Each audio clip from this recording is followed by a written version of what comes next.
Hey everybody, this is Kimberly with Starfish Design Embroidery Group. Today we are going to be working on the girl pouch. So this is a simple little pouch. It's just a little bit past 4 inches wide and 4 inches tall. Let me see for sure what it ends up being. Yeah, about 4 1/4 inches wide and just about 4 inches. 4 inches wide and just a little bit over 3.5 inches tall. It will hold credit cards. It'll hold doggy poo bags, so you could put a grommet in the back here. This one I used a swivel clasp on, so you can hang it inside your backpack or on one of those cell phone carrier straps, like Lynn's Handmade has that pattern. You can clip it onto there, or you can use a D-ring like I did here, and then hook it onto a wristlet if you want to just be running around, or hook it onto your dog leash with that hook. This one I used the adorable new paw superpose from Cam Snaps. Oh, so cute. You're going to ask me where material was from. Honestly, I don't remember where these zippers are from. I think these zipper pulls are from Wizardry.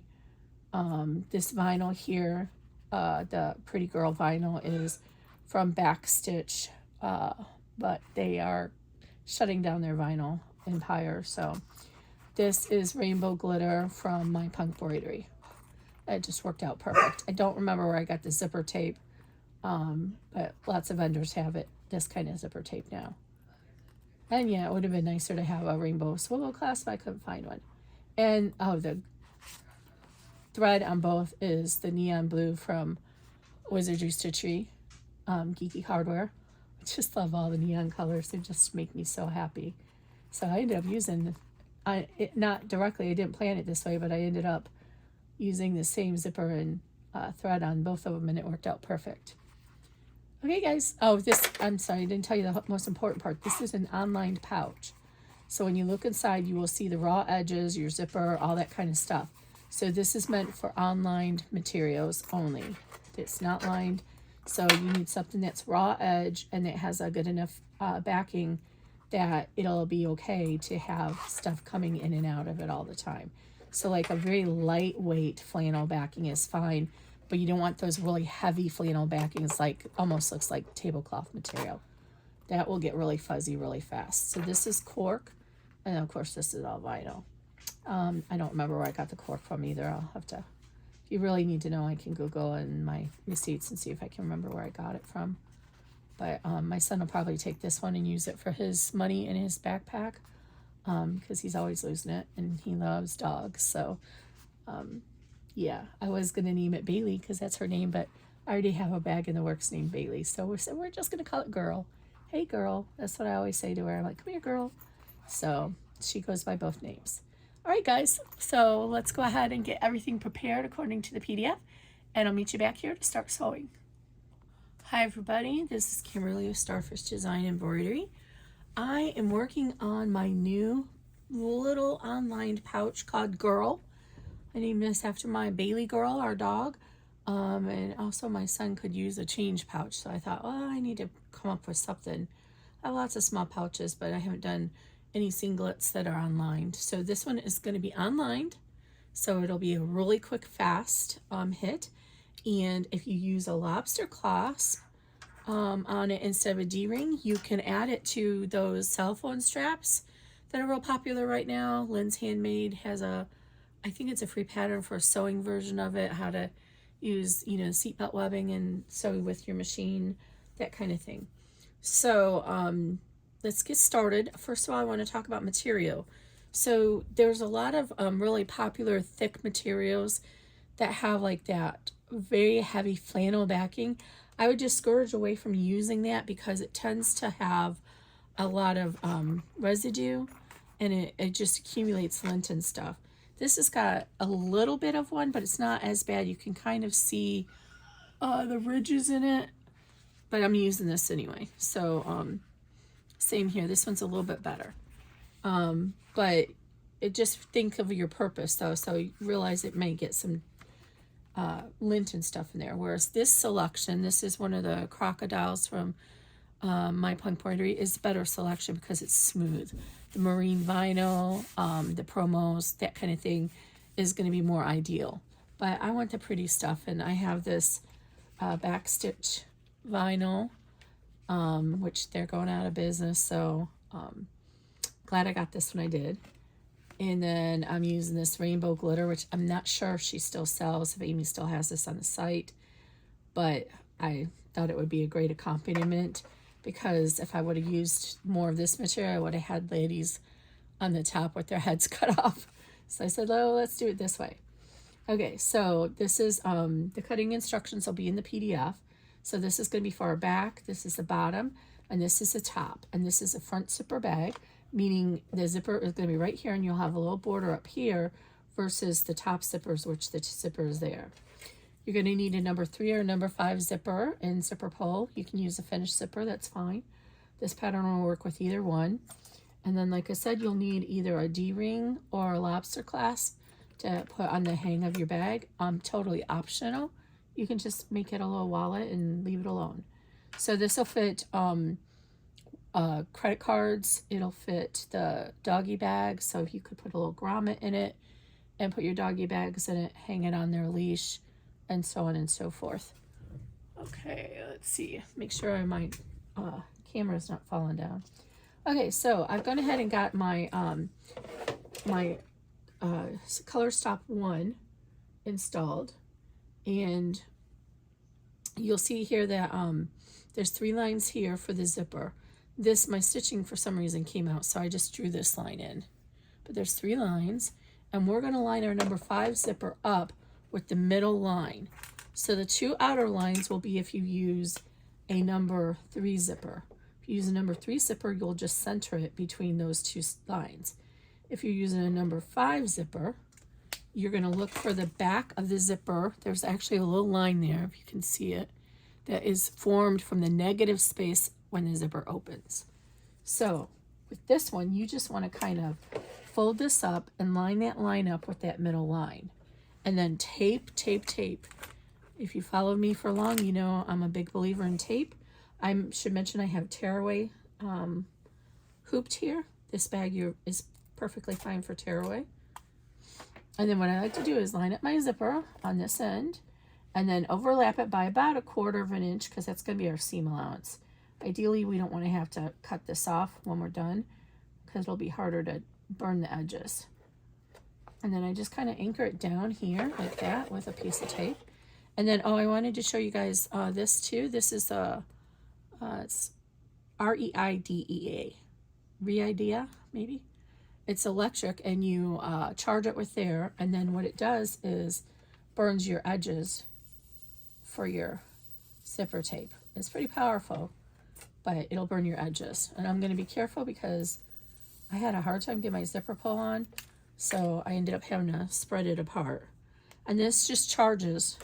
Had it for a while. I can't say I've used it a ton, because by the time I got it, I was kind of out of things. People who've been following me know this. So, but I am going to put a little bit of tape here, because last week I was working on Bernie, and I didn't put tape here, and I pulled the zipper pull right off. So we don't want to do that. And again, the zipper cutting directions will be in the PDF. So I'm just going to go ahead and make sure this is centered all the way down, hold it in place, and put a few pieces of tape. I always do the bottom part of the zipper, what's going to be the bottom part in the hoop. I should note, this is designed for a zipper pull coming from the left to the right to open it, which is probably the most popular for right-handed people. If you want to make it for a left-handed person, then you will have to manually add your D-ring strap connector on the other side.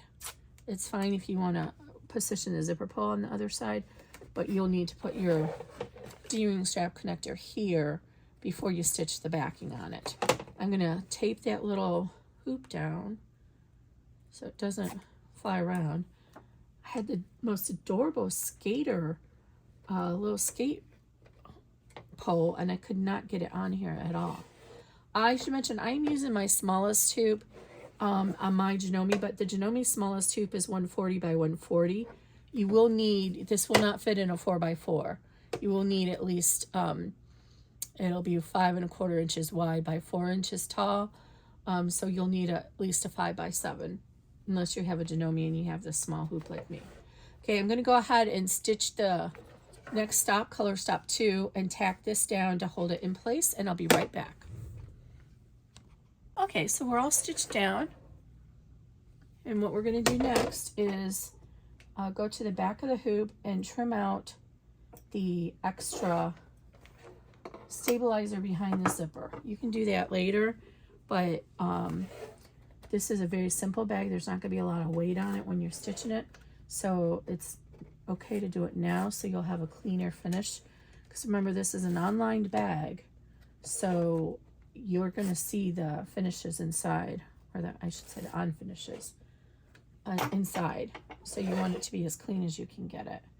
You don't want to see any of the fuzzies from the stabilizer. For some reason, I think my cutter is getting bad. It's not seeming to cut very well. Okay, so I'm going to use my favorite tool. This is the Alex Anderson 4-in-1. A friend sent that to me a couple years ago, and I love it. So I'm just going to use a seam ripper, and I do the seam ripper along both long edges, and then I use my duck bills for the sides. So you see, this is the line we just stitched. You want to cut your stabilizer right under that. So I like to get the blade in at the corner so that I can actually see the silver underneath the stabilizer. So I don't know if you'll be able to see that on camera, but you can see the the seam ripper right under there. I don't think it's going to show on camera, I'm sorry.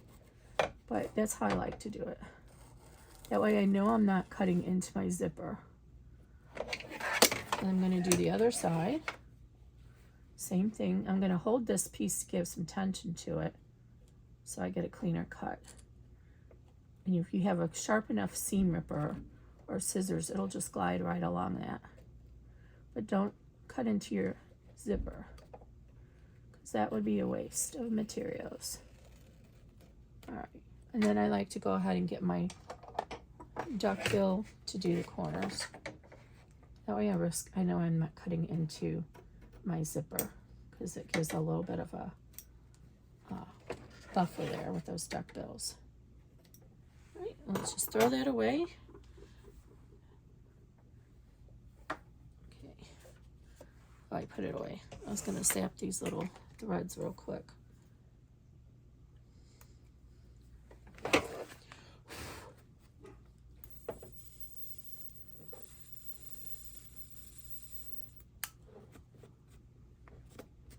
Okay, get it out. All right, so now we're going to go ahead and we won't have to go to the back of the hoop anymore. We're going to get our bottom piece, and you want to center it across here. This should center pretty easily with your hoop attachment thing, or your hoop attachment centering, or you can use a ruler. Okay, so I put a little center fold there. And so I want this to appear like this, so I need to lay it down like this and then flip it up so that it's going to be the right side after I stitch it. And let's see if I got that centered pretty well. I think it is. And you can always use a ruler and center it over the motif you're using. So we're going to do the bottom one first. Let me move this. It looks like it's just a little too close there. And we're going to stitch through here, and that's going to be color stop 3. And I will do some of this on the camera because they're so fast, it's not worth turning the camera on and off all the time. And you're just centering this with the bottom of the zipper panel. And you can actually center it with that placement line from the first color stop if you want.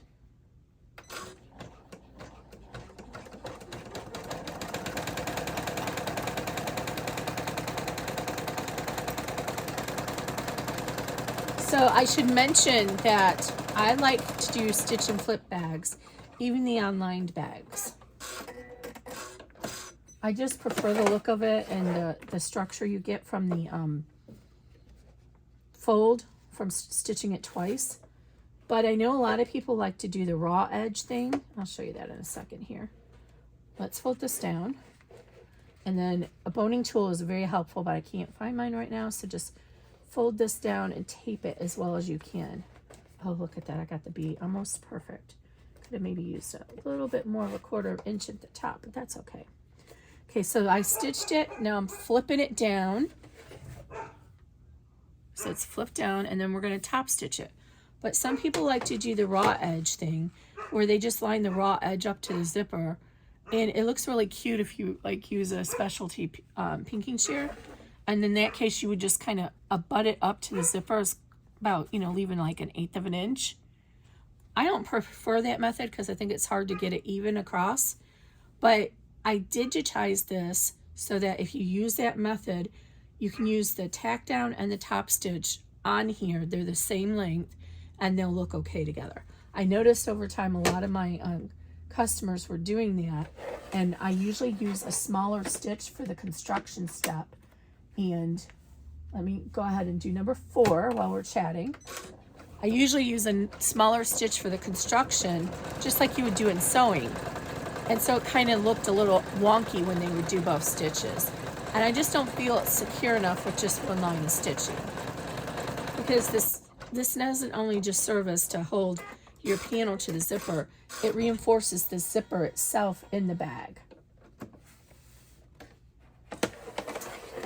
Okay, all right, 1 second. Kimberly forgot to reload her design. Okay, so now we've stitched down the bottom. And now we're ready to put the top panel on. Remember to trim any threads as you go. It's just much easier because they'll show up in your bag, especially with an unfinished, unlined bag, I should say. So we're going to line this guy up. I'm going to get this straight aside because I am scissor cutting right now. So let's see. Oh, wow. I have almost, oh, it's not quite wide enough. Let me try this side to center that pink right over the pink Barbie. Oh, bummer, but that's okay. We'll do it this way so it's not obvious. Okay, so this is going to be the way I want it. So I'm just going to flip it like this and tape it down.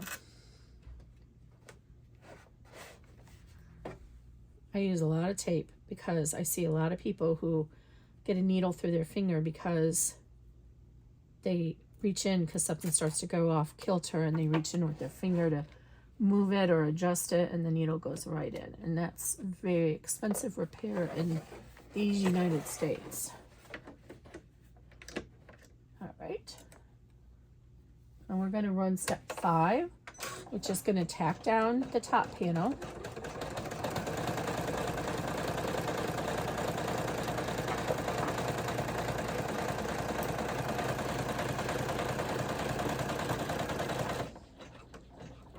And then, so now we've stitched. What are we going to do next, guys? We're going to flip. So we've done the stitch, remove the tape, and just hold it off to the side so you can reuse it.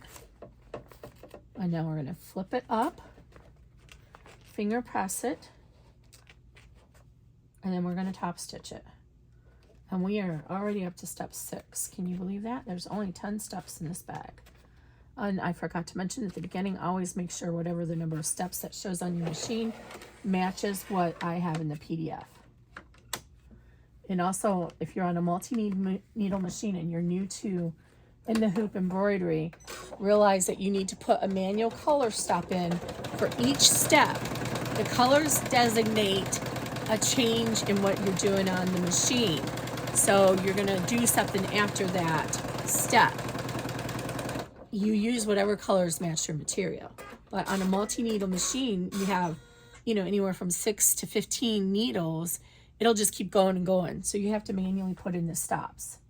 Okay, so now we've gone ahead and gotten to step 7, which is going to be our placement for our D-ring strap connector.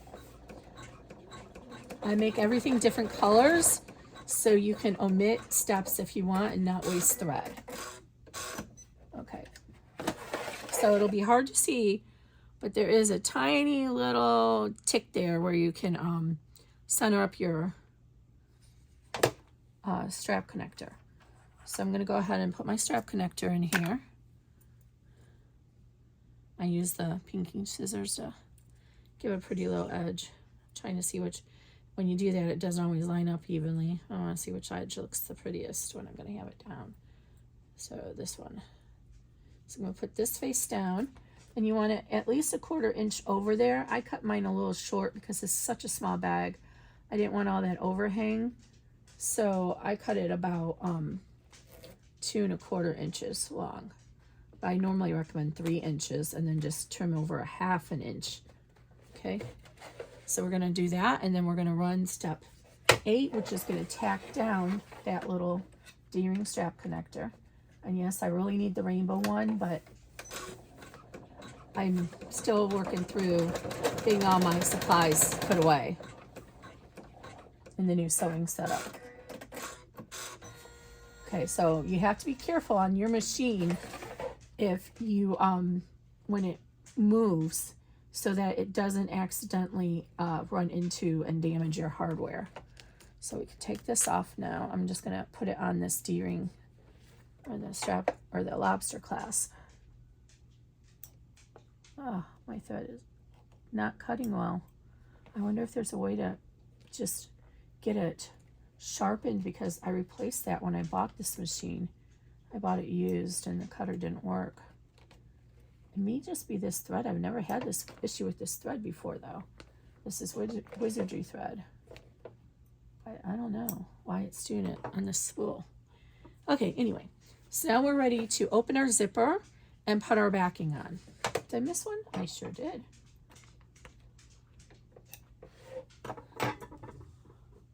Okay, so you want to open your zipper up about 3/4 of the way across the bag. And then again, if you have a dangly one, you can tape it down like that. So you might want to reinforce this edge over here with a little piece of tape that'll be outside the seam allowance, because sometimes this will wiggle free underneath there and your zipper tape will come apart.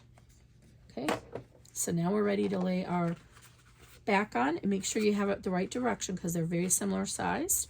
So you want the widest going this way, and you can look underneath and find that original line to make sure, because like mine ended up being longer because I cut this longer to make sure I could center that motif. So this should be good. I'm going to double check the top.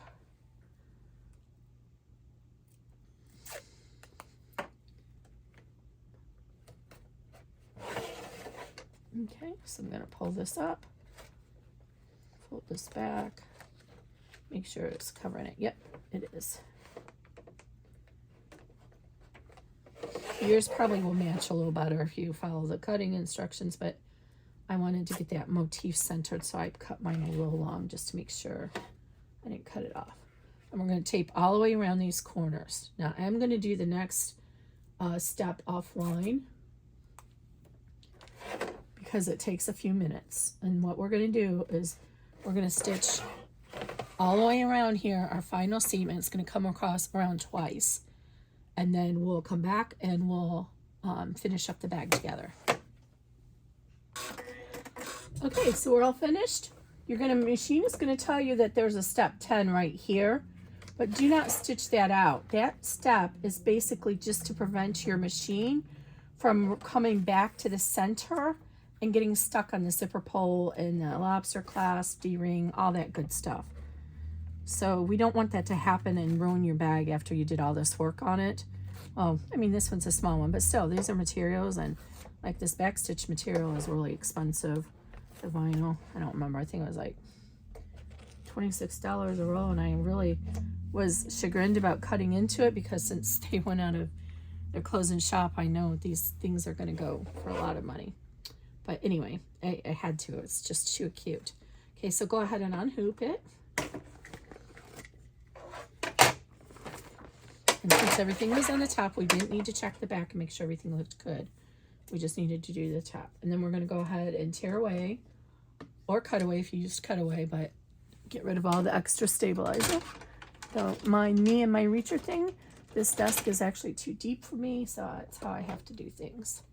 Okay, so we're going to go ahead and come to the back and start tearing away the stabilizer. And you want to try and do it as cleanly as you can because you don't want to be able to see those little ruffles inside. I mean, you won't really be able to see that much because your material is going to be there. You know who's going to be pulling open the pouch and looking inside, but just to be safe. Okay, and if you need to use your seam ripper to get it started anywhere, you can do that. And sometimes what might happen is your original die line from step 1 might get hung up in your actual in stitching. So just if that happens to you, just use your scissors and just cut it free, like where it happened just now.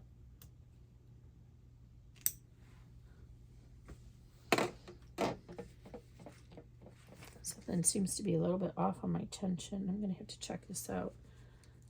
Oh, you know what? I think I probably never adjusted the tension when I was doing the tests for the jelly bags with all that clear vinyl and jelly vinyl. I had so much trouble with tension. It also needs a good clean in oil because it really sat for almost 7 months. Well, no, it sat for 7 months without being used, so that's a hard job to do, so I've been putting it off. Okay, let's put these away. And now we're going to get our very sharp Kai 7205 scissors. And I'm going to go slow and just show you what I like to do.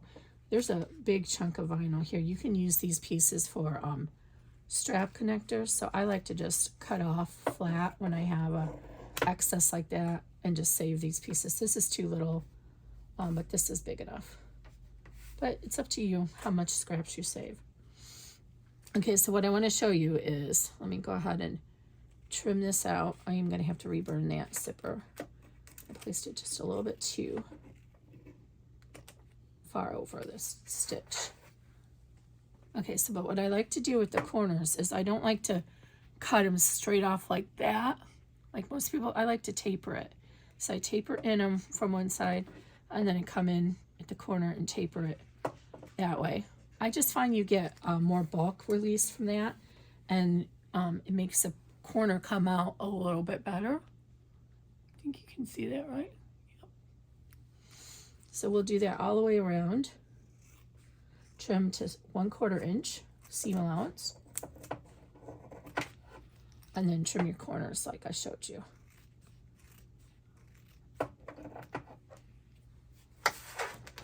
And then we will burn our corners, our zipper tape. It's usually probably not a big issue in a bag this small, but especially in a larger bag, if you don't burn those edges, especially some of the zipper tape, they might start to unravel over time, and then your whole zipper is going to become compromised, and you don't want that. So burn the edges of your zipper. All right. Let me get my little tool out again. I don't have a link to all my special tools. They are Amazon links, you know, affiliate links, of course, but they'll be down in the description. Trim out any threads you see that are obvious. Okay, and then I'm just going to kind of fold back the zipper just so I don't get to my vinyl. I'm just folding it back like this to be able to burn it.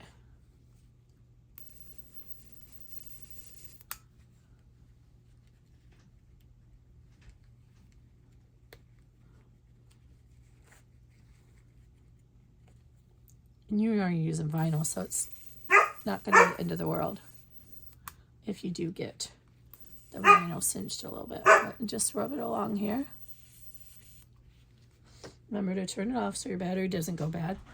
Apologize for the canine. She knows I'm making this bag for her, the girl bag. And she can't get in my sewing room, so she's mad. But her human just came to the rescue. So go ahead and open the zipper from the inside as much as you can. And remember, you have that tape in there. So go ahead and release that so you can get the zipper out. Ah, what did I do? Got it all wonky on that zipper pull. Ah, there we go. All right, and then I like to start at one of the corners farthest away and just start working it. If you're using a really tough vinyl like I am, this glitter one is actually very stiff, you can heat it up with a hair dryer ahead of time, and it'll help soften the vinyl just enough for you to turn the bag, and then it'll just go back to its normal self. I bought a hair dryer just for doing that, and I still have never done it. This is just something I don't want to do on a video with you. It's loud and makes noise. So, and usually I can get the corners out pretty good with one of my tools. Hemostats work really good for this stuff. And then once you have the bottom mostly out, then you can start flipping the top. And same thing, just kind of push it into the inside. Get your zipper so it's right. Okay, and now you have it mostly out. Oops, this one's not. Then you can start working on the corners. And I usually use my fingers for the most part, and then I use that cornering tool of the 4-in-1 tool to push out even more. But you have to be really careful when you're using tools because there's no lining in here. So when you have lining in here, you have a little bit more structure and you can't finger through the bag. But when you're doing just vinyl like this and you're using one of those devices, you could easily poke through the seam. Hopefully not, because we have a double seam in there, but you never know. And this definitely would have benefited from that blow dryer trick I was telling you, because it's stiff. I'd forgotten how stiff this vinyl is. Not the Barbie, but my punk embroidery. Okay, so I got it mostly out now. So now what I'm going to do is use this piece of my tool or hemostats or whatever your favorite device is and work on pushing those corners out a little bit more. And it's going to be hard to get perfect corners. That's why so many times I'll do rounded corners just because it looks better. But even with rounded corners, if you don't trim out that excess vinyl in the bag, it can still look kind of not great on the corners. So I'm just going to keep working until I get all those corners out. Sorry for the dog. Just a minute. Okay, sorry about that. So I've gone ahead and used my rounded edge here and got all those corners out. Here's my little lobster clasp swivel hook that I can attach to a bag or whatever. And then we just zip it closed. And there's your finished little girl pouch. So this one will hold credit cards in it.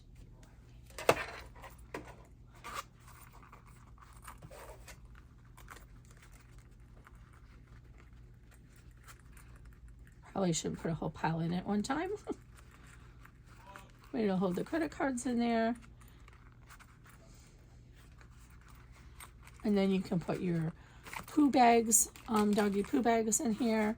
I wouldn't do that on the Barbie bag, but on other ones. Or you could, actually you could in the Barbie bag and just put the grommet on the back. You could put a grommet here for the bags and not interrupt Barbie. But look how cute that is. And then you can hang this off of your Lynn's Handmade phone strap, crossbody strap. Just hook it onto one of those. All right, guys, I hope you enjoyed this video, or at least it was helpful to you in making this pouch. I am going to be doing a probably 1 week freebie in my group, Starfish Design Embroidery group on Facebook, and it'll be in the files section when this video gets uploaded. And then after that, it'll be on the Etsy shop. So just check the date that the video was uploaded. I'm working on 2 other bags right now, so it might be another week before I release this. Today, I think, is the 25th of July or the 23rd, something like that. Anyway, that's it, guys. Have a great night.